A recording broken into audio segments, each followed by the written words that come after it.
सब बराबर है आवाज? Everything is good. Can begin. ठीक है।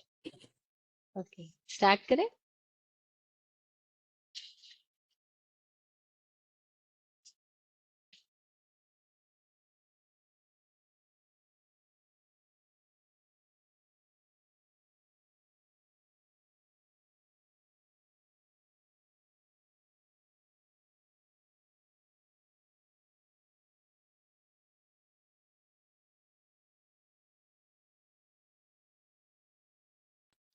नमो अर्हन्ताणं नमो सिद्धां नमो आयर्याणं नमो वज्रायाणं नमो लोये सवसाहूणम् ऐसो पंच नमोकारो सर्वपावपनाशनो मङ्गलानं च सर्वेशं पठमं हवै मङ्गलम् पठमं हवै मङ्गलम्।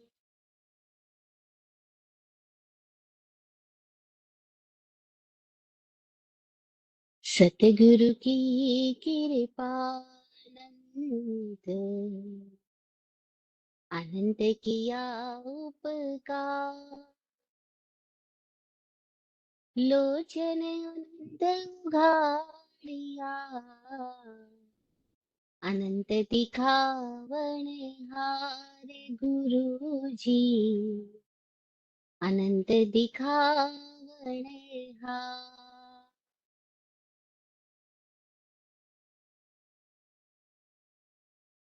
चरम तीर्थेश समर भगवान महावीर स्वामी को वंदन नमन।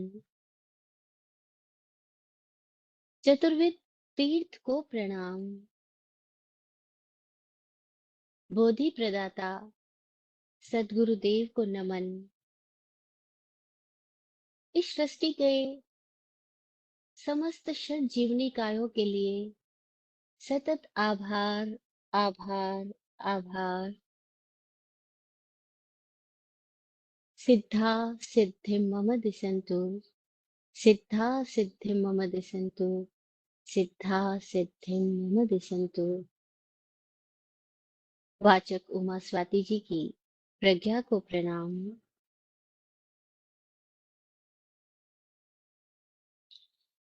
जिनकी सरल तरल प्रज्ञा ने हमें जैनागमों में प्रवेश करने में और अपना अंतर स्वरूप उजागर करने में मदद करी, उस सबका आभार आभार आभार। जय हो। नॉर्थ कैरोलिना के स्वाध्याय संघ का आभार। आप सबकी ही प्रेरणा से ये संभव हो पा रहा है। हम 5 ज्ञान के बारे में पिछले कुछ सत्रों से चर्चा कर रहे हैं। यद्यपि ज्ञान दर्शन ये सब अनुभव की बात है, चर्चा की बात ही नहीं है। हाँ, जैसे ही कोई बोलता है तो उसका स्तर समझ आ जाता है कि हाँ, शायद इसने कुछ छुआ है, कुछ अनुभव किया है। लास्ट सेशन में हमने अवधि ज्ञान की बात की थी। अवधि ज्ञान प्रत्यक्ष ज्ञान का प्राथमिक स्तर है। दूसरे अपेक्षा से कहे तो यह भी एक अपेक्षा से भौतिक ज्ञान ही है, क्योंकि इसमें मति और श्रुत की तरह तो 5 इंद्रियों की जरूरत नहीं है, लेकिन फिर भी होता ये मन के ही कारण है। जब कोई व्यक्ति अपने मन को समझने लगता है, या यूं कह दे कि खुद खुद को समझने लगता है, और किसी किसी क्षणों में कोई व्यक्ति स्पेस, आकाश के 3 डायमेंशन से निरपेक्ष होके समय में प्रवेश करने लगता है, जो इसको अनुभवी लोगों ने अस्तित्व का चतुर्थ आयाम बोला है, fourth dimension of this existence कहा है। तब किन्हीं लोगों को समय में प्रवेश होने के साथ ही अवधि प्रकट होती है, और कई बार जिनको ये अवधि स्थिति प्रकट हुई, उन्हें भी नहीं पता होता है कि हमें अवधि ज्ञान हुआ, क्योंकि ये तो नाम हम दे रहे हैं, लेकिन उनके भीतर वो एक स्थिति, एक क्षमता पैदा हुई है, जिसका उन्हें भानी इस तरह से नहीं है कि मुझे अवधि ज्ञान हुआ। बस उनके भीतर कुछ होता है। ये ज्ञान हुआ, इसका पता भी कई बार तब लगता है जब सामने कोई स्थिति आती है और भीतर से कुछ अचानक निकलता है। सामने कोई निमित्त आता है, मनुष्य के सामने ऐसा कोई निमित्त आता है, और ऐसे किसी साधक के भीतर से अचानक कोई दृश्य प्रकट होता है, या अचानक कोई संकेतमय वाणी प्रकट होती है। तब समझ में आता है, अरे ऐसा कैसे। और तब जो ज्ञानी है वो घटना को किसी और आयामों में भी देख लेता है, जो बाकी लोग नहीं देख पा रहे हैं। यानी वो बाकी लोगों से कुछ डिफरेंट सा अब महसूस कर रहा है, या बोल पा रहा है, या दृश्य देख पा रहा है। तो उसको अवधि ज्ञान हुआ है, लेकिन उसे ये नहीं पता है कि ये अवधि ज्ञान है। और तब तक बड़ी मजेदार बात है, और जैसे ये पता लग जाए कि ये अवधि ज्ञान हुआ है, तब कई बार ऐसी स्थिति आ जाती है कि जिसे वाकई ये ज्ञान प्रकट हुआ है, उसके अंदर अगर पल के लिए भी अपनी ही क्षमताओं को लेकर के कोई संदेह आ जाए, कोई विस्मय आ जाए, अथवा जरा सा भी अहम आ जाए, और बस वो जो क्षमता उजागर होने लगी थी, वहां से आदमी वापस चूक जाता है, क्योंकि उसको कहीं एक पुरानी आदतन उच्च गौरव वाली स्थिति पकड़ लेती है। उच्च गौरव यानी सुपीरियोरिटी कॉम्प्लेक्स वाली स्थिति आ जाती है, और ये हमारे भीतर आदतों में है। कैसे है, एक एग्जाम्पल से बात करते हैं। आपने देखा होगा कई लोग जब आपस में बातचीत करते हैं, तो बात करने के दौरान वे बोलते हैं, समझे कि नहीं समझे।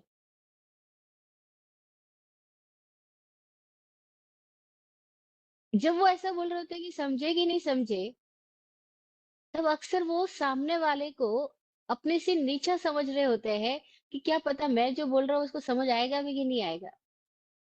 यानी उनको दूसरों की क्षमताओं पे भरोसा नहीं है, और जब उनको किसी की भी क्षमता पे संदेह आता है, तो वो संदेह अपने भीतर कहीं ना कहीं एक उच्च, एक गौरव का भाव ले आता है, लेकिन उन्हें पता ही नहीं चलता। ये एग्जाम्पल दे रही हूँ, बहुत लोगों की बातचीत में आदत होती है दूसरों को ये कहने की, समझे, समझे, समझे कि नहीं समझे, are you listening, can you understand. तो कोई लोग बिल्कुल डिफरेंट बोलते हैं, कॉन्शियसली उनके भीतर कुछ डिफरेंट हुआ है, तभी वो ऐसा बोल पाते हैं। कि जैसे मैंने स्वामी जी को बात करते हुए जब भी सुनती हूँ, तो मैं नोटिस करती रहती हूँ कि उनके भीतर से कैसे ये स्थिति आती है। वो बात करते हुए ऐसे बोलते हैं, क्या मैं अपनी बात आपको समझा पा रहा हूँ? और मुझे बड़ा मजा आया कि अब तक तो मैंने लोगों को ऐसे ही देखा था कि वो बात करते हुए ऐसे बोलते थे कि कैन यू अंडरस्टैंड, लेकिन वो कह रहे क्या मैं अपनी बात आपको समझा पा रहा हूँ। और मुझे समझ में आया कि कितना डिफरेंस है। जिस व्यक्ति के भीतर कुछ जागृति आई है, उसके भीतर हम्बलनेस ऑटोमेटिक आई है। वो लेकर नहीं आया, ऑटोमेटिक आई है। और कुछ लोगों के भीतर में जरा सा थोड़ी सी क्षमता कुछ एक्स्ट्रा आई है, या थोड़ी इंफॉर्मेशन उनको एक्स्ट्रा मिल गई है, या इंफॉर्मेटिव नॉलेज उनको थोड़ा किसी टॉपिक का किसी सब्जेक्ट का ज्यादा हो गया है, तो दूसरों से बात करते समय एकदम डिफरेंट हो जाते हैं। ये एग्जाम्पल के तौर पे बता रही हूँ कि इससे हमें समझ आए कि कई बार हमें अपनी थोड़ी सी तुच्छ क्षमताओं में भी अहंकार आ जाता है। और अनुभवी लोग कहते हैं कि जैसे ही अहंकार आया, वैसे ही हमने जरा सा जो कुछ भी अपने भीतर कुछ उजागर किया था, कुछ उजागर होने लगा था, बस हम वहां से फिर से चूक गए। जैसे कई ध्यानी साधकों का ये अनुभव होता है कि उनको ध्यान के अंदर कई बार कुछ इंट्यूशंस हो जाते हैं, और फिर जब उनकी लाइफ में या उनके आजू बाजू लोगों की लाइफ में कुछ घटनाएं घटती है, तो वे बोलने लगते हैं, ये तो मैंने पहले ही कहा था, ऐसा मैंने पहले ही देख लिया था, और ये वैसे ही हुआ जैसे मेरे को दिखाई पड़ा था। अब क्या हुआ कि बात तो ठीक है, जो होने वाला है वो भी किसी आयाम में तो हुआ पड़ा है। जिस समय के आयाम में वे घटनाएं जो इस भौतिक आकाश में होने वाली है, वो ऑलरेडी एग्जिस्ट है। इस बात को भी एक एग्जाम्पल से समझते हैं कि एक बीज का वृक्ष होना, अगर उस बीज की पोटेंशियलिटी में तय है, तो वो हुआ पड़ा है। In the fourth dimension of time there is already trees exist. वो वृक्ष तो ऑलरेडी मौजूद है उस बीज के अंदर। अभी कोई लोग बीज को बीज ही देख पा रहे हैं, और कोई लोग उस बीज के अंदर मौजूद होने वाले वृक्ष को भी देख पा रहे हैं।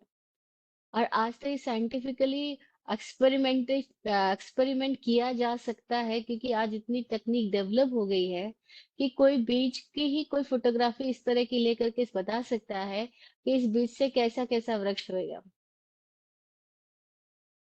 वो वृक्ष के फूल या फल कैसे होंगे, वो उसकी क्षमता कैसी होएगी, आज उस बीज के ही अंदर प्रवेश करके ये जाना जा सकता है।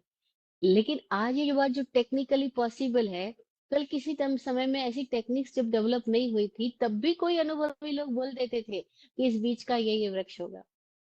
जैसे हम भगवान महावीर और गौशालक की स्टोरी में सुनते हैं कि जब गौशालक महावीर के साथ हो लिया, और एक समय महावीर के साथ साथ विहार कर रहा है, और रास्ते के अंदर कोई एक पौधा को देख करके महावीर बोलते हैं कि इन सरसों के पौधे में इतने फूल लगेंगे। और महावीर ने बात बोली और गौशालक ने बोली, मैं तो इनको नष्ट ही कर दूंगा, मन में सोचा, तो फिर कैसे फूल लगेंगे। तो महावीर जैसे ही आगे बढ़ते हैं, गौशालक पीछे से उस पौधे को उखाड़ के डाल देता है जमीन पे, कि अब इसमें से फूल निकल ही नहीं सकेंगे क्योंकि मैंने पौधा ही उखाड़ दिया। तो महावीर की बात तो झूठी हो जाएगी। वो आगे चलने के बाद महावीर को बोलता है कि आपकी बात झूठी साबित हुई, क्योंकि उस पौधे को तो मैंने उखाड़ ही दिया जमीन से, अब उसमें कैसे फूल लगेंगे। महावीर मुस्कुराए और चुप रहे। और फिर थोड़ी देर बाद बोला, देख बारिश हो गई है, पौधे ने वापस अपनी जड़ें पकड़ ली है और उनमें फूल खिलते हैं। और गौशालक ने देखा, हाँ, कुछ दिनों में उसमें फूल खिले और जितना बोला था वैसे ही खिले हैं। इसका मतलब गौशालक ने एक सिद्धांत पकड़ लिया कि जो होना है सो होना ही है। और आज कितने जैनी लोग इसी सिद्धांत को अभी भी मानते हैं। वो, मैं कई बार हैरान होती हूँ, क्योंकि उनको नहीं पता महावीर ने जो बात कही वो किसी एक समय, किसी एक आयाम में, किसी एक अपेक्षा से वो बात थी। लेकिन उन्होंने, जैसे गौशालक ने बात पकड़ ली कि जो होना है सो होना ही है, ऐसे ही कितने जैनी लोग भी है, वो ऐसी ही बात कहते हैं कि सब कुछ होना तय है। क्या ऐसा है? नहीं, ऐसा नहीं है। सब कुछ होना तय नहीं है। एक बात तय है, जो एक बात निश्चित तौर से तयशुदा है, उसकी तरफ तो हमारा ध्यान भी नहीं है। बाकी सारी बातें हो भी सकती है, नहीं भी हो सकती है, लेकिन जो एक बात निश्चित तौर से तयशुदा है, होगी ही, उसकी तरफ हमारा ध्यान ही नहीं है। वो क्या है? हम सबकी एक नियति है, डेस्टिनी है ही कि हम सब मरेंगे ही। ये तयशुदा बात है। मिट्टी के खिलौने की तरह हमारी जिंदगी कभी भी टूट जाएगा खिलौना। ऐसे ही हम मरेंगे, ये बात तय है, लेकिन इसकी तरफ हमारा ध्यान ही नहीं है, हम मरेंगे। उसकी तरफ तो हम ऐसे आंख मूंद के बैठे हैं कि और लोग मरते हैं, हम तो अभी जीने ही वाले हैं। और गौशाला ने पकड़ ली बात कि महावीर ने बोला था इसमें इतने फूल खिलेंगे, खिले, इसका मतलब है कि सब कुछ तय है। नहीं, सब कुछ संभावनाओं में है। और फिर हम कौन सी वाली संभावनाओं को पोषित करते हैं, कौन सी वाली पॉसिबिलिटी को हम नरिश करते हैं, वो वाला पोटेंशियल हमारा डेवलप होता जाएगा। मनुष्य के जीवन में सब कुछ चीजें तय नहीं है, क्योंकि मनुष्य इवोल्यूशन की उस प्रोसेस में है जहां वो कॉन्शियसली डिसीजन ले सकता है और चेंज कर सकता है। मनुष्य चेंजर बन सकता है, जानवर फॉलोवर होता है। वो अपनी बेसिक इंस्टिंक्ट को ही फॉलो करता जाएगा पूरी जिंदगी। उस चक्र में से बाहर निकलना उसके लिए टफ है। पॉसिबिलिटी वहां भी है, लेकिन मुश्किल है। लेकिन इंसान के जीवन में बहुत संभावना है कि वो अपनी बेसिक इंस्टिंक्ट से ट्रांसेंडेंट हो जाए। आहार, निद्रा, भय, मैथुन, जो भी बेसिक इंस्टिंक्ट है हम सबके भीतर, आहार संज्ञा, भय संज्ञा, मैथुन संज्ञा, परिग्रह संज्ञा, हम इनसे बाहर हो सकते हैं, हम इनसे परे जा सकते हैं। ये हमारी पॉसिबिलिटी है। इसीलिए सब कुछ तय ही नहीं है। पर अवधि ज्ञान में क्या होता है कि व्यक्ति समय में रही हुई स्थितियों को देख सकता है। ये देखना कई बार उपयोगी होता है और कई बार हानिकारक हो जाता है। क्षमता तो न्यूट्रल है। अवधि ज्ञान की स्थिति आ जाए, क्षमता प्रकट हो जाए, वो तो न्यूट्रल स्टेज है। लेकिन न्यूट्रल स्टेज में आदमी कई बार नहीं रह पाता है। वो न्यूट्रल स्टेज में प्रकट हुई लब्धियों को पचा नहीं पाता है। और तब क्या होता है कि जो लब्धि प्रकट हुई उसमें कहीं ना कहीं संशय या अहंकार आ जाता है, घमंड आ जाता है, और व्यक्ति वापस अपनी क्षमताओं से चूक जाता है। और कई लोगों का जो एक्स्ट्रा बोलने की आदत है, उस आदत की वजह से वो गहराई में जा ही नहीं पाते, या थोड़ा बहुत कभी अनुभव कर लेते हैं तो उसका उससे वापस खुद का ज्यादा नुकसान कर लेते हैं। और तब देखा है कि कई ध्यान में प्रवेश होने वाले साधकों के भीतर कुछ ऐसी स्थितियां आ जाती है कि वो खुद ही डावाडोल हो जाते हैं, कंपित हो जाते हैं, और जो स्थिति प्रकट होने लगी उसको पचा नहीं पाते। तो आत्मज्ञानी विराट गुरु जी एक शब्द बोला करते थे, वह था दृढ़ भूमि करना। दृढ़ भूमि करना का मतलब क्या है कि जैसे कोई व्यक्ति बीज बोता है जमीन में, तो पहले जमीन की खुदाई करता है, फिर बीज डालता है, उसके बाद में उसको वापस कवर अप करता है, उस बीज को कवर अप करता है, फिर उसको वाटरिंग, उसको पानी देता है। ठीक ऐसे ही हमारे को अपनी खुदाई करनी होती है। हमारी खुदाई से कुछ स्थितियां आने लगती है, और तब उसमें ठहरना होता है, दृढ़ भूमि करना होता है। चंचल व्यक्ति खो देगा, लेकिन जो दृढ़ भूमि कर पा रहा है, वो धीरे धीरे धीरे धीरे वो अपने आप को सिंचित कर रहा है और अपनी क्षमताओं को और गहराई से उजागर होने में खुद को मदद कर रहा है। लेकिन बहुत चंचल व्यक्ति, प्रदर्शन की इच्छा वाला व्यक्ति, वो नुकसान कर देता है। अवधि ज्ञान क्या है, हम इसको समझ रहे हैं। तो लास्ट सूत्र हमने किया था, द्विविधो वधि। अवधि दो प्रकार का है। 21वां सूत्र था। 22वां सूत्र था तत्र भव प्रत्ययो नारक देवानाम। वो दो प्रकार के अवधि ज्ञान में से जो भव प्रत्यय अवधि ज्ञान है, जो भव से ही हो जाता है, जन्म से ही हो जाता है, वो नारकी और देवताओं को होता है। वहां जन्म ही कारण है कि वहां पे उन जीवों को अवधि ज्ञान होता है, नेचुरली होता है। जैसे पक्षी के बच्चे में नेचुरली उड़ने की क्षमता आती है, जलीय जंतुओं में नेचुरली तैरने की क्षमता होती है। हमें तो स्विमिंग सीखनी होती है, लेकिन मछलियों के बच्चों को कभी स्विमिंग सीखनी नहीं होती। मछली के अंदर ऑटोमेटिकली स्विम पावर है ही, वो डेवलप ही है उनके पास में। हमें उड़ना हो तो हमें कुछ पैराग्लाइडिंग या कुछ ऐसा कुछ प्रयोग करना पड़ेगा, या फ्लाइट में जाना होगा। तो फ्लाइट में हम बैठे फ्लाई, लेकिन जो मशीन है वो उड़ रही है। तो ऐसे हमें कुछ प्रयोग करना होगा। लेकिन नारकी और देवता में ये कुछ क्षमताएं हैं अवधि ज्ञान की, जो ऑटोमेटिकली पैदा ही होती है, जन्म के साथ ही होती है। ये हुआ 23वां सूत्र। और 24वां सूत्र क्या है? यथोक्त निमित्त षड विकल्प शेषाणाम। ये यथोक्त निमित्त यानी कोई एक निमित्त होने पर, कोई एक स्थिति आने पर षड विकल्प, छह विकल्प वाला शेष लोगों में होता है। शेष क्या है? जो नरक और देवता नहीं है, वो तिर्यंच और मनुष्य रूप में जो लोग प्राणी हैं, उन प्राणियों में अवधि ज्ञान संभव है। पशुओं में भी संभव है, मनुष्यों में भी संभव है। लेकिन पशु और मनुष्य को ये ज्ञान कब होगा? कोई निमित्त होने पर। किस प्रकार का हो सकता है? तो यहाँ वाचक उमा स्वाति कह रहे हैं कि षड विकल्प, छह भेदों वाला अवधि ज्ञान हो सकता है। अब ऐसे तो अवधि ज्ञान हर एक व्यक्ति के भीतर है ही, हो सकता है इसका मतलब वो उजागर होने की बात है। ऐसे तो अवधि ज्ञान, मनपर्य ज्ञान, ये हम सब की अत्यंत आंतरिक संभावना है ही, हम सब की आंतरिक क्षमता है ही।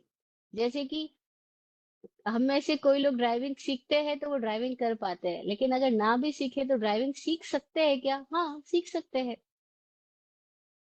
तो ऐसे ही हम सबके भीतर अवधि ज्ञान की संभावना है ही। हाँ, किसी किसी व्यक्तियों के अंदर कोई ऐसा क्षयोक्षम होता है और कोई ऐसा निमित्त मिलता है कि वो क्षमताएं उजागर हो जाती है। तो अवधि ज्ञानी हम नहीं है ऐसा नहीं है, हम अवधि ज्ञानी है ही। विराट गुरु जी तो कहते थे अपने अनुभव से कि हर बच्चा जब पैदा होता है, वो जन्म के साथ ही अवधि ज्ञान लेकर ही आता है।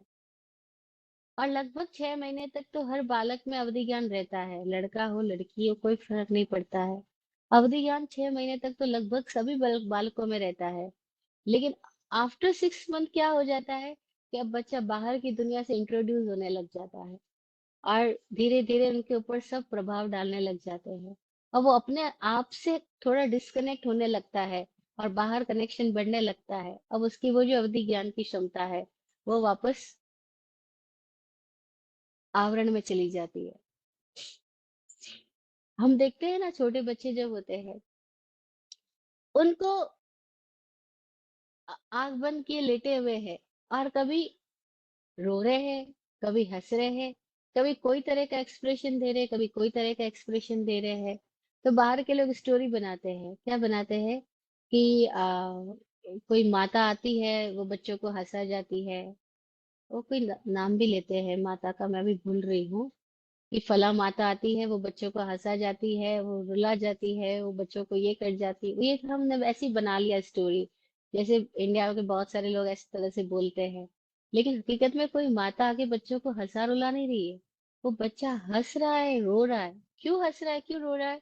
क्योंकि वो बच्चा अपनी किसी और दुनिया में खोया है। अभी उसको भान नहीं है कि वो इस दुनिया में आके रह लिया है, या यहाँ पे क्या हो रहा है। अभी वो कहीं और कनेक्टेड है, यहाँ से डिस्कनेक्टेड है। तो उसकी मेमोरी कहीं और से चल रही है। तो उसके भीतर जो पुरानी स्थितियां हैं, वो फाइल चालू है।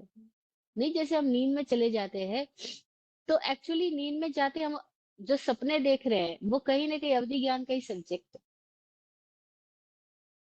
क्योंकि अब जो सपने हमें आ रहे हैं, अब हम टाइम में ट्रेवल कर रहे हैं। आकाश में हमारा शरीर पड़ा है एक पॉइंट पे, और हमारा मन कहीं और ट्रेवल कर रहा है। मन का कोई और तल कोई और स्थितियों को कनेक्ट कर रहा है। और तब जब हम सपने में होते हैं, तब ना तो हम पूरी तरह से नींद में हैं, ना हम पूरी तरह से जागृति में हैं। लेकिन हम फिर भी कुछ देख रहे हैं, और वो जो देख रहे हैं वो बंद आंखों से देख रहे हैं, इन आंखों से तो नहीं देख रहे हैं। इन आंखों से तो वो चीजें कुछ भी सत्य नहीं है, लेकिन बंद आंखों में कहीं वो चीजें एकदम सत्य लग रही है। और सपने में देखते समय में ये नहीं लगता ये सपना है। क्योंकि अगर किसी को सपना देखते हुए यही लग जाए ये तो सपना है, तो वो सपने में है ही क्या, वो तो जाग गया। वो चीजों को देख रहा है लेकिन अब वो खुद सपने में नहीं है। अगर उसका ये सपना देखते समय भी होश रहेगी तो सपना है, बस वो जाग गया। ज्ञानी यही तो बात कहते हैं। अनुभवी लोग अपना एक्सपीरियंस इसी तरह से शेयर करते हैं कि जैसे सपने में अगर आपको भी पता लग गया ये सपना है तो आप सपने से बाहर आ गई। ऐसी खुली आंखों से आप जो देख रहे हो अगर आपको वहां पता लग गया ये सपना है, ये आपका प्रोजेक्शन है, तो इसका मतलब आप इससे बाहर आ गए। अभी ये पता ही नहीं लग रहा है कि अभी भी मैं जो देख रहा हूँ वो सपना ही तो है। क्योंकि जैसी आंखें बंद हो जाएगी इसकी कोई स्मृति नहीं आएगी कि मैं सेठ चंदूलाल हूँ या मैं गुजराती हूँ कि मैं पंजाबी हूँ। अभी तो बड़े फख्र से बोलते हैं आई एम गुज्जू। आ, लोग इसको एकदम अपने आप को वो सुपीरियर फील करते हैं, ओ आई एम गुज्जू। कोई लोग अपने आप को oh I am Marwari, I am Punjabi, I am Sikh, I am Sardar, है ना। तो अभी तो सारी बातें होती है, लेकिन अगर नींद में चले जाते हैं तो याद रहता है कि मैं सरदार हूँ, मैं गुजराती हूँ, मैं पंजाबी हूँ, मारवाड़ी हूँ, अमेरिकन हूँ, इंडियन हूँ, इंग्लिश हूँ। तो नींद में कहाँ याद रहता है। इसका मतलब क्या हुआ, ये भी तो सपना है। लेकिन अभी हम इस सपने को सपना नहीं समझ रहे, इस सपने को हम एकदम सीरियस होके ले रहे हैं। इसका मतलब क्या है, हम यहाँ सोए हुए हैं, यहाँ जागे हुए नहीं हैं। और जब कोई व्यक्ति जाग जाता है तो उसको पता लगता है ये खाली फिल्म चल रही है, रोल सब अपना अपना प्ले कर रहे हैं, लेकिन यहाँ कुछ भी सत्य नहीं है। ये तो सारी चीजों का इतना सा भी डीप कनेक्शन नहीं है कि जब नींद में जाएंगे तो इतना भी याद नहीं रहेगा कि मेरा नाम क्या है, कि मैं कहाँ सोया हूँ। जो नींद में ही है तो हमें कहाँ होश कि मैं कहाँ सोया हूँ, मेरे पास कौन सोया। नींद में है तो, लेकिन नींद थोड़ी खुल रही है, कच्ची नींद है जिसको हम बोलते हैं, अधूरी नींद है, अभी नींद पूरी तरह से नींद में नहीं हो। तो आपको ख्याल थोड़ा थोड़ा रहेगा। तभी तो ख्याल थोड़ा थोड़ा बना रहता है, कोई हमको आवाज देता है तो हम एकदम से बाहर आ जाते हैं, इसका मतलब थोड़ा ख्याल कोई अंदर जाग रहा है जिसको पता है कि अरे मैं सोया हूँ। तभी कोई मेरा नाम पुकारता है तो मैं उठ के खड़ा हो जाता हूँ। ऐसे ही सपना जब हम देख रहे होते हैं तो अनुभवी लोग कहते हैं हम नींद में नहीं है, हम अधूरी नींद में है। थोड़ी नींद है, थोड़ी जागृति है, तो हमें सपना दिखाई पड़ता है। तो जो सपने में ट्रेवल कर रहे हैं वो कौन से आयाम में ट्रेवल है। वो इस स्पेस में तो हम ट्रेवल नहीं कर रहे जिस स्पेस को हम अभी एक्सपीरियंस कर रहे हैं। वो हम किसी और स्पेस में ट्रेवल कर रहे हैं, और वो टाइम ट्रेवल है। इसीलिए हर व्यक्ति जो सपना देख रहा है अवधि ज्ञान का ही एक झलक है वो भी। हम उसको ज्ञान नहीं कहेंगे, फिर भी ज्ञान इसलिए कहेंगे क्योंकि उसमें ज्ञान तो हो ही रहा है, लेकिन वो विभंग है। उसमें हमें होश नहीं है, हमें कार्य कारण का कुछ पता नहीं है कि ये दृश्य क्यों आया। आज हम सब अपने से बेचैन रहते हैं, अरे मुझे ऐसा सपना क्यों दिखाई दिया, ऐसी स्थिति क्यों आई। क्योंकि हमें पीछे नहीं पता कि वो सपना कहाँ से प्रोजेक्ट हो रहा है, कहाँ से पैदा हो रहा है, वो हमें पता नहीं, वो मशीन नहीं पता कि सपना कहाँ से आ रहा है। तो हमारे लिए ये बेबूझ सा है। साइंटिस्ट आज आदमी के मन के ऊपर, मन को जानने के लिए बहुत तरीके से प्रयास कर रहे हैं। तो वो लोग देखते हैं आदमी पे मशीनें लगाई है और आदमी सो रहा है, तो वो उस उसके माइंड में कैसे ग्राफ्स चल रहे हैं, मशीनें उसको कैच करके बता रही है कि आदमी का कई सपना ऐसा आ रहा है जो डरावना है, क्योंकि उसके भीतर की अलग तरीके की माइंड की ग्राफिंग हो गई है। कोई ऐसा सपना आ रहा है जिसके अंदर में आदमी के अंदर एग्रेशन आ रहा है। जैसे कई लोग मूवी देखते हुए सोते हैं, बहुत लोगों की आदत होती है टीवी देखते हुए सोने की। कहते नींद ही नहीं आएगी अगर टीवी देखते हुए ना सोए, तो वो एडिक्शन बन जाता है। और फिर उन्होंने मूवी में अगर कोई हॉरर मूवी देख ली हो तो उनको नींद में भी वो हॉरर की सीन कहीं ना कहीं उनका माइंड जनरेट कर रहा होता है। और अब उनके भीतर कोई तरह का एग्रेशन आया या फियर आया, तो साइंटिस्ट बोल रहे हैं कि हम उनके ग्राफ्स को पढ़ के बता सकते हैं कि इनके अंदर क्या क्या चल रहा है। एग्जैक्टली नहीं, लेकिन कोई एक टाइम आता है कि जब आदमी एकदम गहरी नींद में होता है, क्योंकि हम पूरी रात की नींद में कोई 20 मिनट, कोई ऐसा पल आता है, 20 मिनट भी बड़ी मुश्किल लेकिन आता ही है, कि जब हम एकदम गहरी नींद में होते हैं वहां कोई सपना नहीं होता। और तब साइंटिस्ट बोलते हैं कि उनकी मशीनें ऐसी हो जाती है जैसे ये आदमी मुर्दा है क्या। अब वो आदमी के माइंड को ग्राफिंग नहीं ले रही है, कहीं वो आदमी इस वाले माइंड से भी डिस्कनेक्ट हो गया है, कहीं और गहरे तल पे चला गया है। जिसको योगियों ने बोला है कि वो सुषुप्ति की दशा में चला गया। योगी लोग हमारे मन की 4 अवस्थाएं बताते हैं। अभी हम जो बात कर रहे हैं उसको वो जागृत दशा बोल रहे हैं। फिर जब हम सो जाते हैं, सपना आ रहा है, उसको वो स्वप्न दशा बोलते हैं। और फिर जब हम गहरी नींद में होते हैं, जब कोई सपना भी नहीं चल रहा है, उसको वो सुषुप्ति दशा बोलते हैं। जागृत, स्वप्न और सुषुप्ति। तो स्वप्न में भी कहीं अवधि ज्ञान है, सुषुप्ति में भी कहीं अवधि ज्ञान है। लेकिन सुषुप्ति बड़ी मजेदार है, उसमें कोई सपना नहीं है। अब हम किसी और तल में, गहरे तल में, आ, ऐसे भी बोल सकते हैं, पटक दिए गए हैं, गिर गए हैं। क्योंकि वो हमसे नहीं हो रहा है ना, हमारी कॉन्शियसली तो नहीं हो रहा है, वो तो हमारे से आउट ऑफ हो रहा है। सुषुप्ति हमसे आउट ऑफ हो रही है। क्योंकि जब नींद आती है तो हम कोई कॉन्शियसली थोड़ी नींद में जा रहे होते हैं। बस नींद हमको घेर लेती है और हम नींद में चले जाते हैं। हम नींद में कैसे जाते हैं ये हमारे लिए अभी तक तो, एवरीडे हम नींद लेते हैं लेकिन हमें होश ही नहीं है कि हम नींद में कैसे जाते हैं। क्योंकि जब नींद आती है तब तो हम होश में रहते ही नहीं, फिर तो नींद घेर लेती है हमको। ऐसे ही सपना हमारे कंट्रोल में नहीं है। हमारे भीतर से पता नहीं कौन सी वो मशीन चालू होती है और प्रोजेक्शन चालू हो जाते हैं। इसका मतलब है हम कहीं दूसरे डायमेंशन में भी जा रहे हैं। और फिर जब और गहरे चले जाते हैं सुषुप्ति की दशा में, मशीनें बोलती है आदमी बीमार, आदमी क्या मर गया है क्या, इसके भीतर कुछ स्पंदन नहीं है। तो कोई एक पल ऐसे होते हैं जब हम डिस्कनेक्ट हो जाते हैं इस फिजिकल स्थिति से, लेकिन उसमें भी कहीं कुछ है। अब वो जो कनेक्शन है वो बाहर से कहीं है और भीतर कहीं और डायमेंशन में है। लेकिन वो अभी जो हमारा वो कनेक्शन है ही, उसके प्रति हम होश पूर्वक नहीं, इसलिए उसको सुषुप्ति बोला। सुषुप्ति का मतलब है बहुत डीप स्लीप, गहरी नींद में हम चले गए हैं। योगी लोग कहते हैं उस सुषुप्ति की दशा में ही हमारे भीतर से कुछ ऐसा निकलता है जिसका हम, वो लोग बोलते हैं 2.5 बूंद अमृत झड़ता है। और तब हमारे भीतर वापस प्राणों का संचार होता है, हम रिजुनिवेट हो जाते हैं।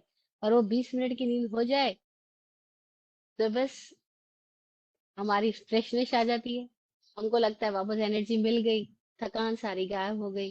अब वो कहाँ से वो एनर्जी आई, वो कहाँ से रिजुविनेट हो पाए हम, कि हम कहीं कोई और डायमेंशन को टच करके आ गए। वो 2.5 बूंद अमृत लेकर आ गए। वो 2.5 बूंद अमृत क्या है? अभी योगी लोगों ने तो अपने अनुभव से उस 2.5 बूंद अमृत को जागते हुए लिया है। और हम सब लोग नींद में लेते हैं, गहरी नींद में लेते हैं, लेकिन हमें नहीं पता। लेकिन कोई योगियों ने अपनी भीतर जागरण के इतने गहरे प्रयोग किए कि वो जागते हुए सपने में भी जागे, सुषुप्ति में भी जागे, और तब वो चौथी दशा में चले गए, जिसको वो लोग तुरीय बोलते हैं, fourth dimension of this mind. वो माइंड ही नहीं है, वो माइंड के से ट्रांसेंडेंट हो जाना है, उसको उन लोगों ने तुरीय अवस्था बोला है। अब उस अवस्था के अंदर जब व्यक्ति जागृत है, उसको समाधि में बोला, कि वो जागता हुआ, सपने में नहीं, डीप स्लीप में नहीं, लेकिन एक कोई ऐसी स्थिति है जहां वो ऐसी स्थिति में जैसे नींद में होता है, बस अब वो जागा हुआ है। जैसे डीप स्लीप में होता है कि वो अपने से कहीं और डायमेंशन में कनेक्टेड है और किसी एक डायमेंशन से डिस्कनेक्टेड है, ऐसे ही वो समाधि में होता है कि वो बाहर से तो डिस्कनेक्ट है लेकिन कहीं एक कनेक्ट है। तभी तो महावीर के कान में कोई कील ठोक जाता है, लेकिन महावीर समाधि में ही है, विचलित ही नहीं होते। हमारे तो जरा से कोई चींटी चल जाए तो कान में कील ठोकना तो छोड़ो, वो चींटी हमको पूरा हिला देती है, हमारे पूरे तंत्र में एकदम अस्त व्यस्त हो जाते हैं। अगर हम आंख बंद करके बैठे और चींटी आ गई, एक मच्छर आके अपना डंक लगा के चला गया, हमारे लिए क्यों? क्योंकि अभी हमने अपने भीतर वो डायमेंशन टच नहीं किया है। लेकिन महावीर किसी और डायमेंशन को टच कर रहे हैं, कि जहाँ कोई आता है कान में कील भी ठोक जाता है तो भी महावीर को फर्क नहीं पड़ रहा है। क्यों नहीं फर्क पड़ रहा है? क्योंकि वो फर्क पड़ भी रहा है और नहीं भी पड़ रहा है, क्योंकि वो एक डायमेंशन में है भी और किसी और डायमेंशन को मूव कर चुके हैं। तो ये अवधि ज्ञान क्या होता है कि जब हम अपने भीतर कोई एक स्थिति में जाते हैं, तो मैं बता रही कि जन्म से है ही ये क्षमता हम सब में, हर एक बच्चे में होती ही है। लेकिन फिर क्या होता है कि 6 महीने तक बच्चा अपनी नींद में ही सब कुछ कर रहा है, वो नींद में सब कुछ कर रहा है लेकिन होश में तो वो कुछ भी नहीं कर रहा। वो तो एक जगह से चल भी नहीं सकता है अभी, खुद से खड़ा भी नहीं हो सकता है, खुद से वो बोल भी नहीं पा रहा है, क्योंकि अभी तो उसने वो यहाँ की भाषा नहीं सीखी है ना, कि उसकी कोई और भाषा है जिसमें वो जी रहा है, वो और भाषा में ही रोना हो रहा है उसको। रोना भी उसकी कोई और भाषा है, वो समझ नहीं पा रहा कैसे एक्सप्रेस करे, तो वो रोने से एक्सप्रेस हो रहा है या हंसने से एक्सप्रेस हो रहा है। तो लोग बोलते हैं अरे फला माता आई, इसको हंसा के गई, बच्चे को रुला के गई, देखो मेरा बच्चा कितना, वो कोई हैरान है इतना कैसे हंसता है, कोई हैरान इतना कैसे रोता है। लेकिन वो क्यों हो रहा है, उनके भीतर कुछ और हो रहा है। वो अभी किसी और डायमेंशन को टच कर रहे हैं, वो अवधि ज्ञान की दशा में है, वो कुछ और देख रहे हैं, जिसका संबंध उनकी लास्ट मेमोरीज से तो है, लास्ट बर्थ मेमोरीज से है, लेकिन प्रेजेंट को अभी वो परसीव नहीं कर पा रहे हैं। ग्रेजुअली उनको प्रेजेंट के साथ हम एडजस्ट करवाते हैं, धीरे धीरे हम बोलना सिखाते हैं, बोलो बाबा, बोलो अम्मा, धीरे धीरे हम वर्ड्स देते हैं, धीरे धीरे हम पहचान देते हैं, ये मम्मी दादा दादी। और धीरे धीरे वो उस पहचानों में जब आने लगता है, तो जब नई पहचानों में आने, नई पहचान दुनिया से पहचान करने लगता है, पुरानी दुनिया से वो डिस्कनेक्ट हो जाता है। ठीक ऐसे ही जैसे हर रात हम कोई और दुनिया से पहचान बना रहे होते हैं, और जैसी नींद से आंख खुलती है, हम वापस इस दुनिया में पटक देते हैं, अरे ये क्या, मैं तो सपने में कुछ और था, बड़ा मजा आ रहा था सपने में, तो मैं कहाँ कहाँ की सैर करके आ रहा था, है ना। सपने में एफिल टावर घूम आया था, और जब आंख खुली तो पता लगा ओ मैं तो यहाँ बिस्तर पे ही पड़ा हुआ हूँ एक गाँव के अंदर। तो पता नहीं हम कहाँ ट्रेवल कराते हैं। ये अवधि ज्ञान की क्षमताएं होती सबके अंदर ही है, लेकिन योगियों ने फिर भी इस क्षमता को, जो अभी है ही, उसको कॉन्शियसली अनुभव किया है। और जो कॉन्शियसली अनुभव किया, उसको उन्होंने बोला ये शायोपशमिक अवधि ज्ञान है, कि हमारे भीतर कुछ कुछ गिरा, कुछ हटा, कोई पर्दा, कोई आवरण दूर हुआ, तो उसको कहा शायोपशमिक। शायोपशमिक यानी कुछ श्रेय हुआ, कुछ उपशम हुआ, कुछ पर्दे गिरे, तो हमारे भीतर शायोपशमिक अवधि ज्ञान की दशा प्रकट हुई। इसको योगी अनुभवी लोगों ने जैन ग्रंथों के अंदर गुण प्रत्यय अवधि ज्ञान के नाम से लिखा है। उन्होंने अवधि ज्ञान के दो भेद कर दिए, एक भव प्रत्यय और एक गुण प्रत्यय। भव प्रत्यय जो भव से ही, जन्म से ही हो रहा है, नारकी देवता को। गुण प्रत्यय जो मनुष्य और तिर्यंच के अंदर में श्रेयोक्षम की वजह से, कुछ एफर्ट्स लेने की वजह से, कुछ ध्यान में प्रवेश करने की वजह से, अथवा कोई ऐसा निमित्त सामने आ जाए उसकी वजह से भी उनके अंदर वो अवधि ज्ञान की क्षमता प्रकट हो जाती है। तो उसको उन्होंने गुण प्रत्यय अवधि ज्ञान का नाम दिया, या शायोपशमिक कह दो या गुण प्रत्यय कह दो, एक ही बात है। यह जो गुण प्रत्यय अवधि ज्ञान है, इसको वाचक उमा स्वाति जी कह रहे हैं कि वो 6 भेदों वाला है। यथोक्त निमित्त षड विकल्प शेषाणाम, वो 6 भेद वाला शेष लोगों में अवधि ज्ञान होता है। वो 6 भेद क्या है, उसका उन्होंने विस्तार इस सूत्र में नहीं दिया, ना ही इसके अगले सूत्र में दिया, लेकिन जो उन्होंने स्वयं ने टीका लिखी, व्याख्या लिखी, उस अपने ही डिस्क्रिप्शन के अंदर उन्होंने बाद में बताया कि वो 6 भेद कौन से है। तो उसका नाम क्या दिया उन्होंने, आनुगामिक अवधि ज्ञान, अन अनानुगामिक अवधि ज्ञान, वर्धमान अवधि ज्ञान, हीयमान अवधि ज्ञान, अवस्थित अवधि ज्ञान, अनवस्थित अवधि ज्ञान। अवस्थित को उन्होंने अप्रतिपाती बोला, अनवस्थित को उन्होंने प्रतिपाती भी बोला। तो ये 6 शब्द मिलते हैं। हमारे जैन ग्रंथकारों ने इन 6 शब्दों की व्याख्या भी करी है।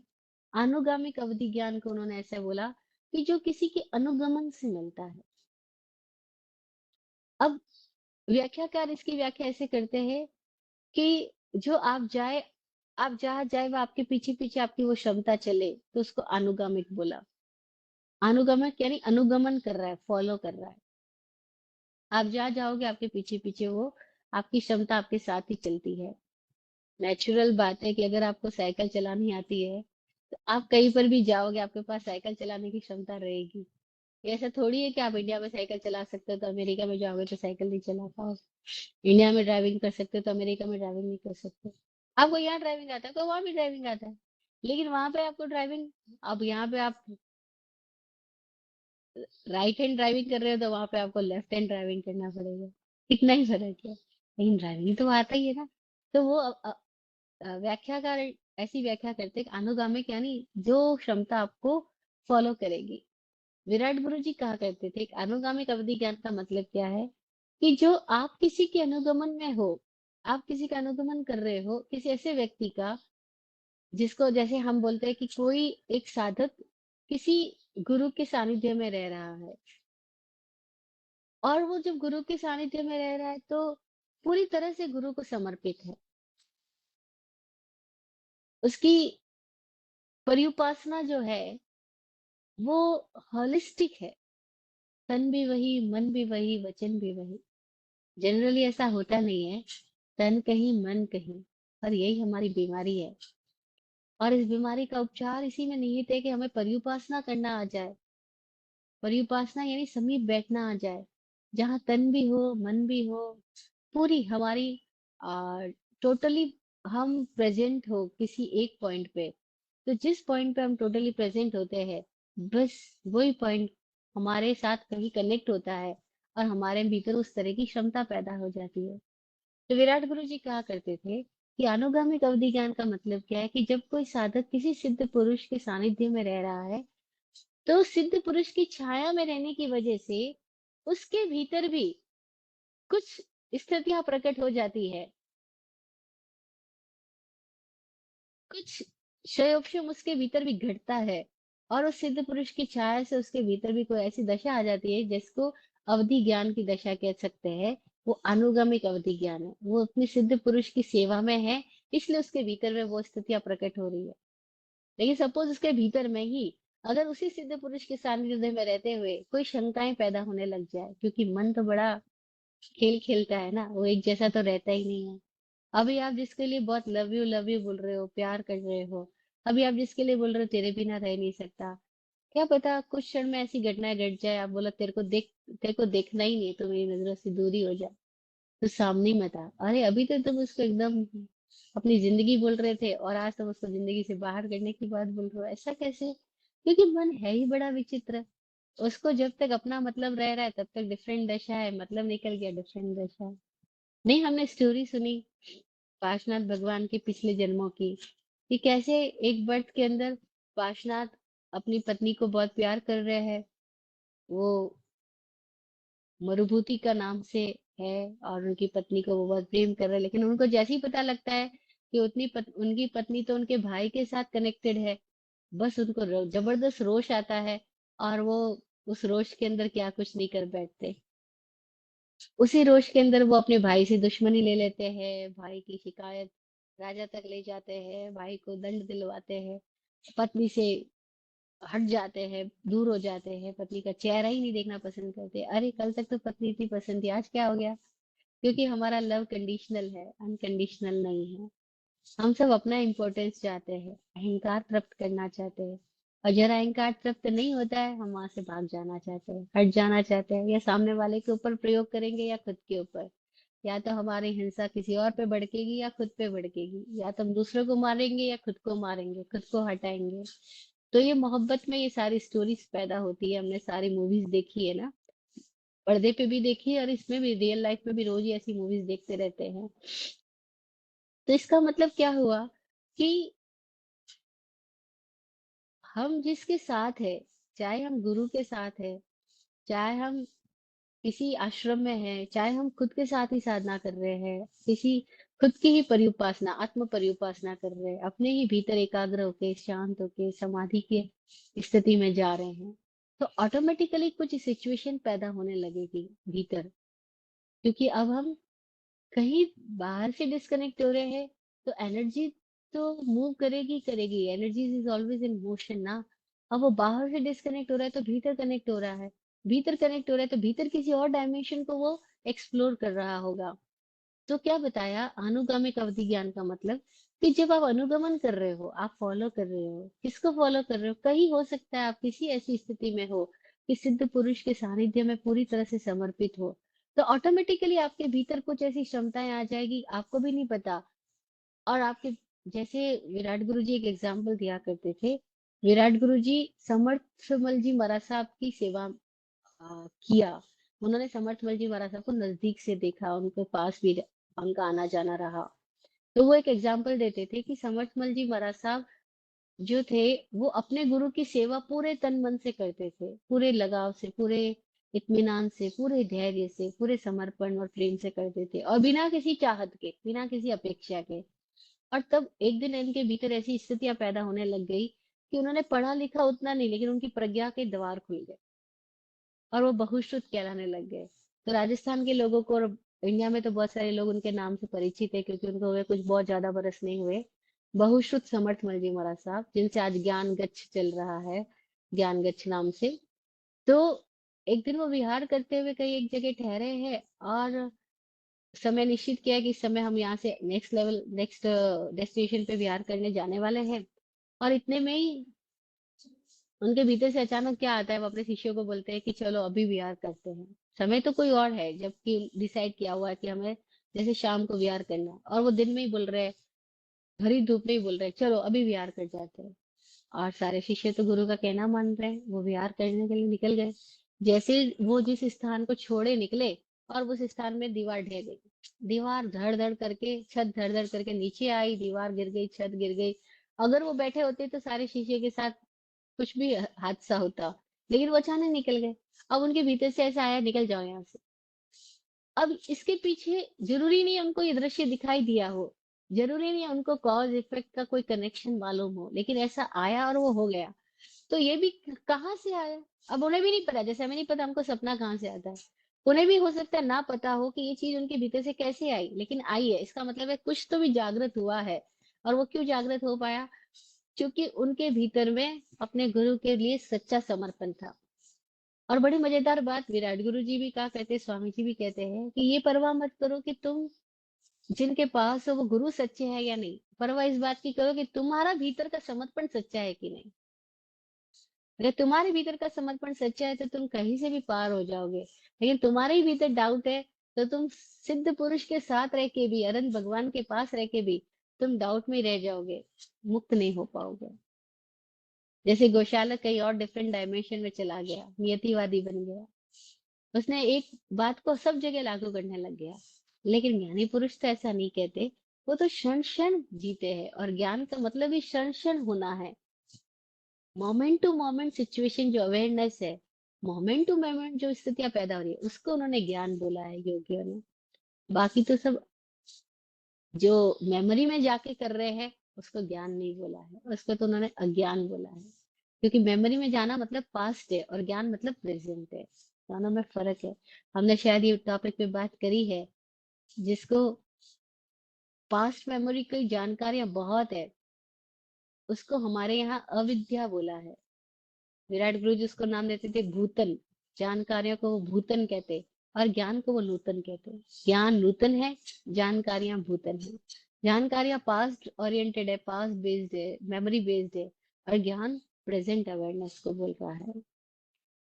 तो अनुगामिक अवधि ज्ञान क्या हुआ कि आप अनुगमन कर रहे हो, आप किसी की सच्ची परिउपासना में हो, सच्चे समर्पण में हो, और तब आप जिस गुरु की उपासना करते हो, तो आपके भीतर ऑटोमेटिकली वो जो टोटलिटी में जो सरेंडरनेस आई है, वो आपके भीतर कुछ एक्सप्लोर कर जाती है।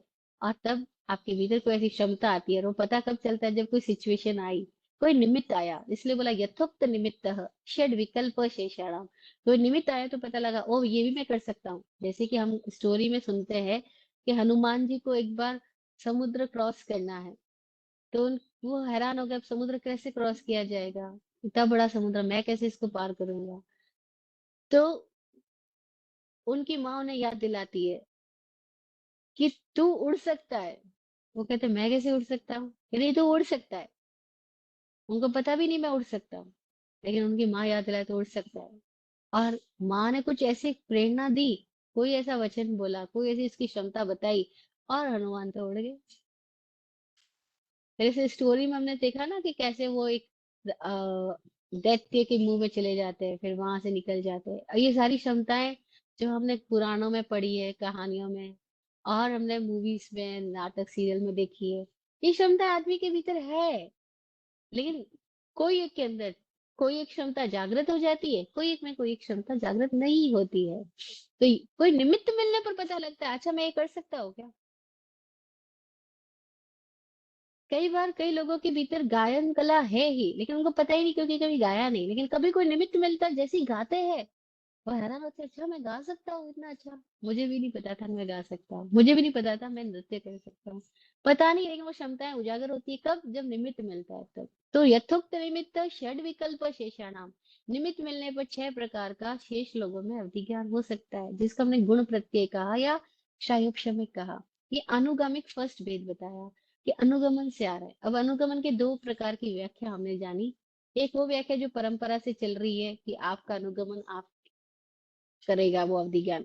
और दूसरी व्याख्या जो विराट गुरु जी ने बताई कि जब आप किसी का अनुगमन टोटलिटी से करते हो तो आपके भीतर वो जो समर्पण भाव आया, वो ही समर्पण भाव के भीतर कोई ऐसी स्थिति ले आता है कि आपको भी नहीं पता चलता और आपके भीतर कोई अवधि ज्ञान की स्थिति आ जाती है।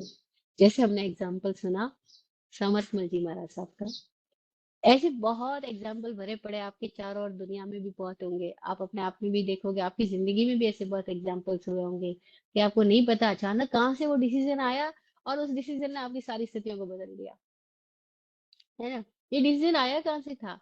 क्योंकि आपने कुछ सोच के, विचार के, चिंतन मनन करके, तर्क वितर्क करके उस डिसीजन को नहीं लाए थे, विदाउट एनी एनालिसिस कोई वो डिसीजन भीतर से आता है, चीजें चेंज हो जाती है। तो it may there is something, वो क्या है वो नहीं पता। तो इसको पातंजलि कहते हैं कि कई विभूतियां हैं ये सारी, और ये विभूतियां प्रकट होती है, लेकिन इन विभूतियों में कोई उलझ गया तो वो अपना पतन कर लेता है। और जो इन विभूतियों से उलझता ही नहीं है, इन सारी विभूतियों के बावजूद भी हम्बल रहता है और अपनी सारी क्षमताओं का इन्वेस्टमेंट वो बाहर में प्रदर्शन करने में ना करके अपने आप में ले जाता है बस। तो वो डिफरेंट और अपर लेवल्स में प्रोग्रेस करता है। फिर बताए अनानुगामिक अवधि ज्ञान। ये क्या है अनानुगामिक अवधि ज्ञान? तो अनुगामिक का ऑपोजिट है। अनुगामिक अनुगमन करने से, फॉलो करने से आ रहा था। और अनुगामिक का मतलब क्या? विराट गुरु जी कहते हैं कोई एक साधक ऐसे होते हैं जो खुद की परिउपासना करना सीख लेते हैं। जैसे किसी को गुरु के सानिध्य में रह करके ही मजा आता है, वहीं पे उनका प्रोग्रेस होती है, वही ध्यान लगता है, वही सेवा भक्ति घटित होती है। तो कोई लोग ऐसे होते हैं जो कहते हैं किसी और की जरूरत ही क्या है, अगर ईश्वर मेरे भीतर ही है, परमात्मा में, ये आत्मा ही परमात्मा है, तो मैं अपने ही भीतर क्यों ना जाऊं? फिर मैं क्यों किसी आश्रम में या किसी गुरु के पास रहूं या गुरुकुल में जाऊं? नहीं, मुझे कहीं और नहीं, अपने ही भीतर जाना है। और तब कोई एक ऐसे लोग भी होते हैं जैसे महावीर जैसे पुरुषेण चित्त वाले, वो किसी और की सेवा में नहीं, वो खुद की ही भीतर की खोज में चल पड़ते हैं, निज परिउपासना करना सीख लेते हैं। वो एकांत में बैठ के ध्यान में, ध्यान के प्रयोगों से गुजरते हैं और कहीं ध्यान की स्थिति में पहुंच जाते हैं, और तब उनके भीतर भी कोई अवधि ज्ञान की स्थिति आ जाती है। उसको अनानुगामिक कहा, किसी का अनुगमन करने से नहीं आई, खुद से ही आ गई उनके भीतर वो क्षमता, वो अनानुगामिक अवधि ज्ञान की क्षमता है। तब क्या होता है कि ये क्षमता जो है वो उनके पास रहती है, उसको कोई और पर्टिकुलर एटमोस्फेयर की जरूरत नहीं है। दूसरी व्याख्या क्या है अनुगामी की, जो परंपरा से किताबों में लिखी हुई मिलती है, वो ये मिलती है कि कोई एक ऐसा अवधि ज्ञान होता है जो कोई एक पर्टिकुलर पोजीशन में हुआ है वहीं पे रहेगा, अगर वहां से हट गए तो वो आपका अनुगमन नहीं करेगा, आपका अनुगमन नहीं करेगा। वो अवधि ज्ञान की क्षमता आपके साथ में कोई एक जगह पे रहेगी, दूसरी जगह पे नहीं रहेगी, तो उसको अनानुगामिक अवधि ज्ञान बोल दिया। इसको भी एक एग्जाम्पल से समझ सकते हैं कि जैसे आपके पास तैरने की क्षमता है, लेकिन तैरने के लिए आपको पौंड चाहिएगा, अगर पौंड ही नहीं मिलेगा तो कैसे तैरोगे? तो क्षमता है लेकिन वो स्थिति नहीं होएगी, क्योंकि वैसा माहौल ही नहीं मिला है। तो अनानुगामिक ऐसे भी हो सकता है कि आपके पर्टिकुलर पॉइंट पे तो आपको होता है, लेकिन आप पर्टिकुलर पॉइंट से चले जाओ तो आपको विज्ञान नहीं रहता है। पर्टिकुलर सब्जेक्ट में तो रहता है, वो सब्जेक्ट के सिवा दूसरे सब्जेक्ट में नहीं रहता है। वो बात हम और करने वाले हैं, क्योंकि अवधि ज्ञान के बहुत सारे भेद है। तो ये अनानुगामिक अवधि ज्ञान हुआ। फिर तीसरा अवधि ज्ञान का भेद बताया, वो अवधि ज्ञान जो होने के बाद बढ़ता जाता है। अभी तो थोड़ा सा हुआ, क्योंकि समय के डायमेंशन में भी जब हम जाते हैं तो समय तो अखंड है, अनंत है, लेकिन हमें तो अवधि हुआ है, हम केवल में नहीं है। अभी केवल में तो सब कुछ अखंड है, अवधि का मतलब क्या है? टुकड़ा टुकड़ा। अभी खंड खंड हुआ है, अभी सीमा के साथ ज्ञान हुआ है। अवधि मतलब लिमिटेशन, लिमिटेड नॉलेज हुआ है। तो ये अवधि कितनी हो सकती है? तो हो सकता है किसी को 2 मिनट आगे और पीछे का दिखाई दे रहा है, वो 2 मिनट आगे पीछे की स्थितियों को देख सकता है, कोई 2 घंटे आगे पीछे की स्थितियों को देख सकता है, कोई 2 साल आगे पीछे की स्थितियों को देख सकता है, कोई 200 साल आगे पीछे। जैसे हम सुनते हैं कि श्रीमद राजचंद्र जी जो थे वो अपने पिछले 700 या 900 भवों को देख पा रहे थे। तो अभी यही क्षमता किसी की 2 भव को देखने की, किसी की 900 भवों को देखने की क्षमता भी हो सकती है। तो अवधि ज्ञान की स्थिति में क्या होता है कि किसी की क्षमता डिफरेंट है, किसी की डिफरेंट है, और श्रेयोक्षम की तो तारतम्यता बनी ही रहेगी। सबका श्रेयोक्षम डिफरेंट डिफरेंट होगा। जैसे हम देखते हैं सबकी अभी माइंड पोजीशन डिफरेंट है, मति ज्ञान डिफरेंट है, वैसे ही सबका अवधि ज्ञान भी तो डिफरेंट है। तो वर्धमान है, किसी का तो बढ़ता जाता है, हुआ उसके बाद बढ़ता है, किसी का हुआ उसके बाद घटता है। कैसे? जैसे बच्चे को स्कूल में डाला, अब वो वर्धमान है, अभी नर्सरी में गया, देन केजी में जाएगा, देन फर्स्ट में जाएगा, सेकंड में जाएगा, करते करते करते करते वो बच्चा ग्रो करता हुआ, बढ़ता हुआ, अवधि ज्ञान है, बढ़ती हुई स्थितियों में जाएगा, एक दिन पीएचडी तक पहुंच जाएगा, है ना? एक दिन उसके आगे डिलीट तक पहुंच जाएगा। वो वर्धमान है। और कोई हीयमान है। हीयमान अवधि ज्ञान क्या हुआ? जब कोई ध्यान की स्थिति में था, कोई एक समाधि की स्थिति में था, कोई एक क्षमताएं उजागर हुई कि आप भूत भविष्य को देख सकते हो। आज भूत भविष्य में मौजूद स्थितियों घटनाओं को ऐसे ही देख सकते हो जैसे कोई मूवी देख रहा हो, ऐसी चलचित्र की तरह देख सकते हो।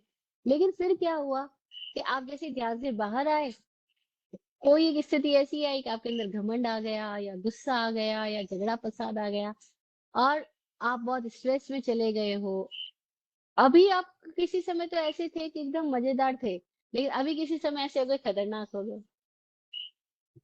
और ये बड़ी मजेदार बात है कि आदमी बदलता है, क्षण क्षण बदलता है। अभी मजेदार था, अभी खतरनाक हो गया ये आदमी तो। नहीं, अभी डाकू था, अभी संत हो गया। अभी संत था, अभी तो डाकू बन गया। कुछ भी हो सकता है। अब जब खतरनाक हो गया आदमी, क्या? मैंने सुना है, ऐसी स्टोरीज भी सुनी, आपने भी सुनी होगी, कि कई साधुओं के वेश में थे, अपने गुरु की सेवा कर रहे थे, लेकिन पता लगा कि गुरु ने उनको आचार्य नहीं बनाया, किसी और को, शिष्य को आचार्य का पद दे दिया है।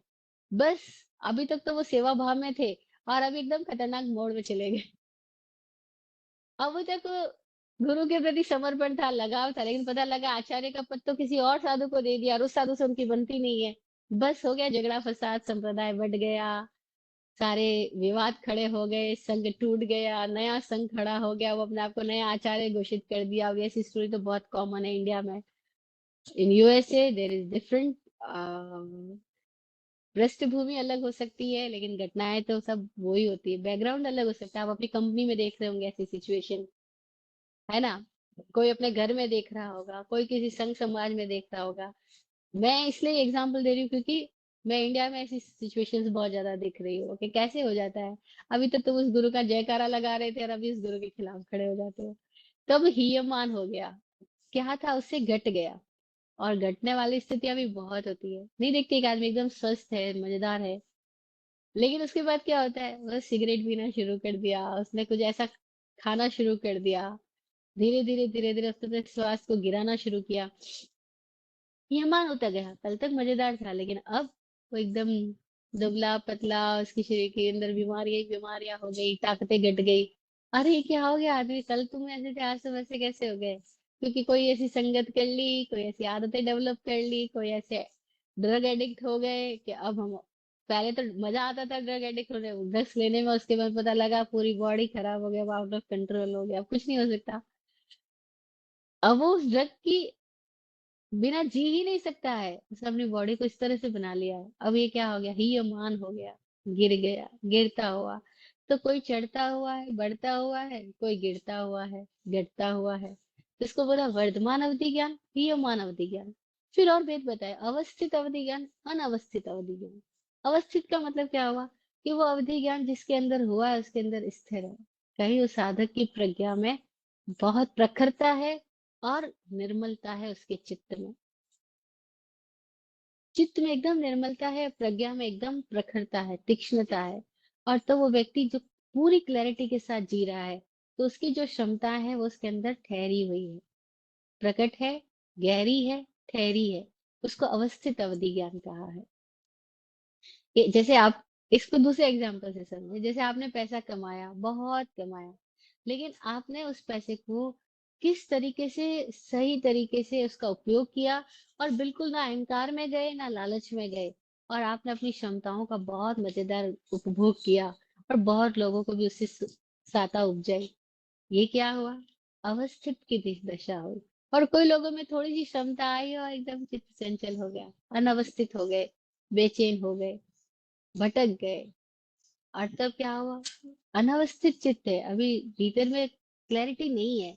तो जिसमें क्लैरिटी नहीं है उसमें को कोई ना कोई बात पकड़ लेगी, कोई ना कोई निमित्त आएगा कि वो कंफ्यूजन्स उसके और बढ़ते जाएंगे, क्योंकि क्लैरिटी नहीं है।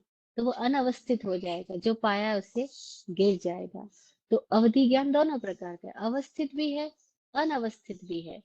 अवधि ज्ञान की बात नहीं है, सारी ही बात है। हमारे पास जो भी क्षमता है, सारी क्षमताओं की ये स्थितियां है कि हम सारी क्षमताओं में कहीं चंचल बेचैन रहते हैं और क्षमताओं का दुरुपयोग कर बैठते हैं, अनावस्थित हो जाते हैं, कोई अवस्थित हो जाते हैं, कोई अपनी प्राप्त क्षमताओं के साथ ठहराव से अपने जीवन में कोई एक ऐसी दशा में आते हैं, कोई ऐसी क्लैरिटी में आते हैं कि वो उस जगह से उनको वापस नीचे गिरने की स्थिति नहीं होती है।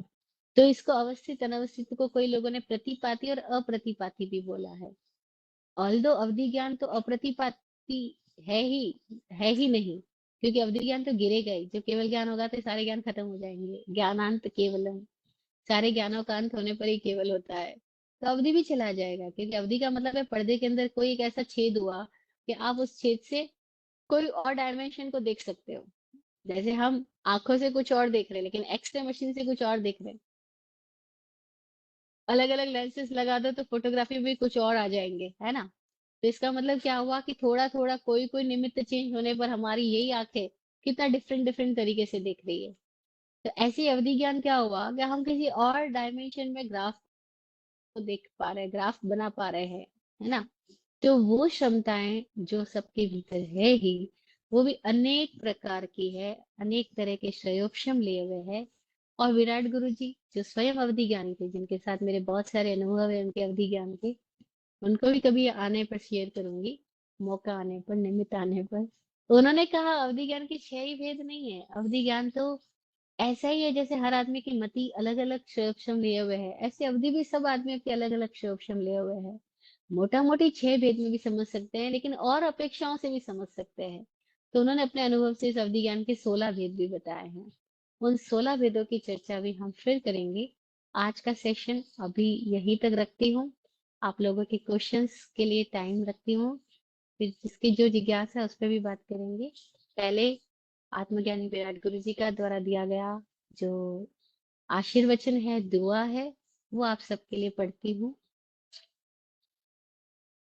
आप फूलो फलो हो जिंदगी मखमल मुलायम, आप फूलो फलो हो जिंदगी मखमल मुलायम, आपकी हर खुशी पे है हमारी जान सदके, दुआ करते हैं चुपचाप दिल की थाप से हम, दुआ करते हैं चुपचाप दिल की थाप से हम, रहे जाते नवाजे हर घड़ी अरमान सबके, अमन और चैन से गुजरे आपका वक्त सारा, अमन और चैन से गुजरे आपका वक्त सारा, रुख पे खिलती रहे यूं रूह की मुस्कान खुल के, रुख पे खिलती रहे यूं रूह की मुस्कान खुल के।